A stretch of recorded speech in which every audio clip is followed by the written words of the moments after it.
ঢাকা বিশ্ববিদ্যালয়ের টিএসসিতে বড় পর্যায়ে টাইগারদের খেলা দেখছেন শিক্ষার্থীরা। এই মুহূর্তে সেখানে আছেন সহকর্মী ইউসুফ ভুইয়া। ইউসুফ, টিএসসিতে দর্শকদের উত্তেজনা কেমন দেখছেন, আর টাইগারদের জয়ের ব্যাপারে কতটা আশাবাদী তারা, এ বিষয়ে আমাদেরকে বিস্তারিত জানাবেন।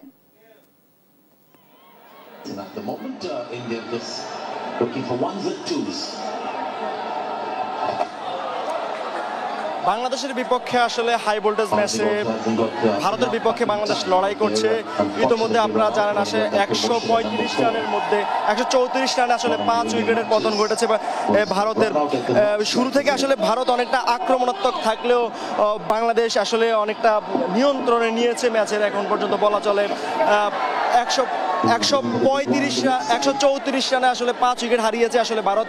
প্রায় 15 ওভারের খেলা চলছে এখন, 15 ওভার 4 বলের খেলা ইতিমধ্যে শেষ হয়েছে।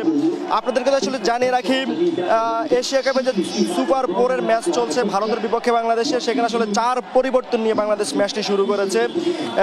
শুরুতে ভারত অনেকটা আক্রমণাত্মক থাকলেও বাংলাদেশের বোলাররা ম্যাচটি নিয়ন্ত্রণে আনার চেষ্টা করেছে এবং বাংলাদেশের আসলে টস জিতে বাংলাদেশ বোলিং নিয়েছে। আজকে বাংলাদেশের দুঃসংবাদের একটি রয়েছে বাংলাদেশ দলের মধ্যে, সেটি হচ্ছে বাংলাদেশ দলের যিনি নিয়মিত অধিনায়ক লিটন কুমার দাস, তিনি আসলে চোটের কারণে আজকে খেলতে পারছেন না। তার জায়গায় অধিনায়ক হিসেবে দায়িত্ব পালন করছেন জাকির হোসেন, উইকেট কিপার এসে রয়েছে জাকির হোসেন।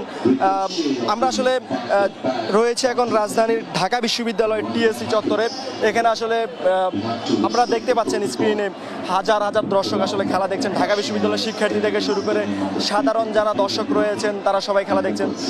আমরা একটু কথা বলতে চাই আসলে যারা এই স্ক্রিনের উদ্যোগ নিয়েছেন, সেই স্ক্রিনে যারা উদ্যোগ নিয়েছেন তাদের সাথে একটু কথা বলার চেষ্টা করব।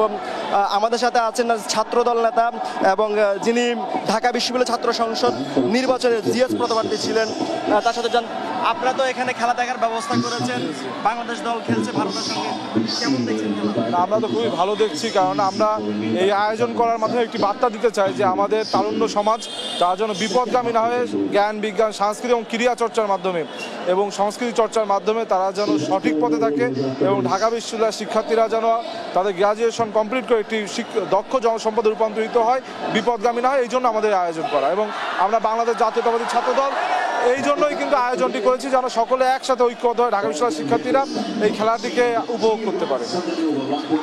শুনছিলেন আসলে তারা বলছিলেন যে ঢাকা বিশ্ববিদ্যালয় ছাত্রদল আসলে খেলাধুলাকে প্রমোট করার চেষ্টা করছেন। আমরা আসলে আরেকজনের সাথে কথা বলার চেষ্টা করব, তিনিও এই উদ্যোগের সঙ্গে অংশ নিয়েছেন। এবং আপনারা তো বাংলাদেশের সাথে ভারতের খেলা চলছে, কেমন দেখছেন এই উদ্যোগটি আপনারা নিয়েছেন খেলা দেখার জন্য?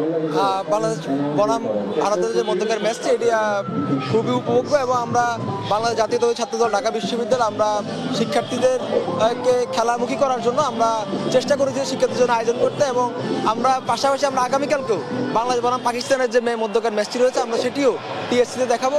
এবং সেই সাথে আমরা বাংলা জাতীয় ছাত্রদল বিশ্বাস করে যে শিক্ষার্থীদেরকে খেলামুখী করার মাধ্যমে এবং খেলার মাধ্যমে আমরা তারুণ্যের যে শক্তি, তারুণ্যের যে ঐক্য, সেটিকে আমরা ধরে রাখবো। শুনছিলেন আসলে যেমনটি আসলে তারা বলছিলেন খেলার ব্যাপারে বাংলাদেশ ছাত্রদল উদ্যোগ নিচ্ছেন এবং বাংলাদেশ এবং ভারতের যে ম্যাচটি চলছে সে ম্যাচে আসলে বাংলাদেশ বোলিংয়ে রয়েছেন। বাংলাদেশের ভারতের 16 ওভারে 135 রানে 5 উইকেট ভারত হারিয়েছে এবং বাংলাদেশ তারপর ব্যাটিং করবে।